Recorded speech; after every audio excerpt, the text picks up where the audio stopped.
आज आमर एक अद्भुत पर्व कंदरापट्टी ग्रामवासी तथा समस्त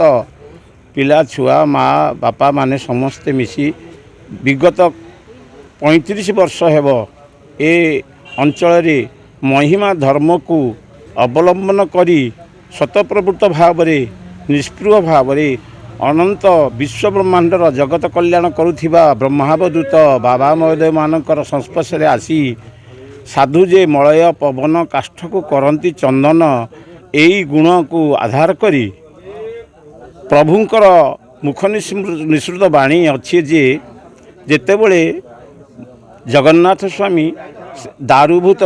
स्थाणु अचल महामेरु हेले सेतेबले भक्त पाखरे दुख कष्ट जंत्रणा रोग शोकरे सामिल होगापाई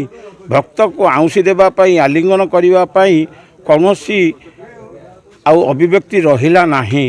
सेथिपाई महिमा गोसाई निजे अवतारित होई महिमा धर्म को निजर धर्म स्वतंत्र सनातन महिमा धर्म हिंदू धर्मर संस्कार संस्कृति को आधार करी आज ओडिशार ऐतिह्य को बजाई रखी भक्त मानसरे निजर ब्रह्मवादर आत्मचेतना को जागृत करने महिमा धर्म को सृष्टि करिसेंती एवं प्रभुंकर मुख निसृत वाणी अच्छी आत्मा भक्ति कले सदय हुअंती प्रभु से महिमा मेरु देहधारी होई ए मर्त्य मंडले आसीचंती से शून्यरू तेणु गाँव में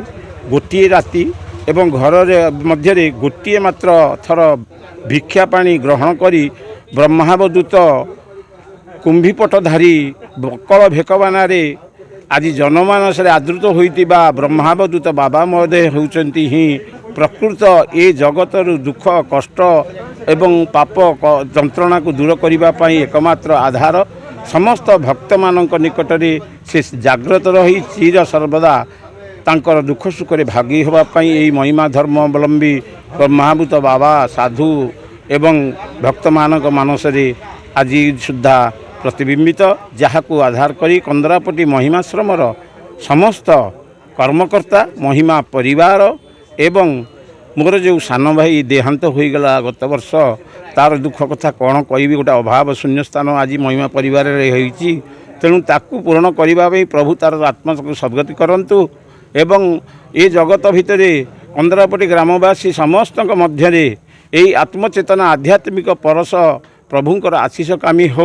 यहाँ ही कामना करी प्रभुंक श्रीपाद पद्मे साष्टांगे शतकोटि प्रणाम जनाऊँगी ब्रह्म महामहिमा लेख।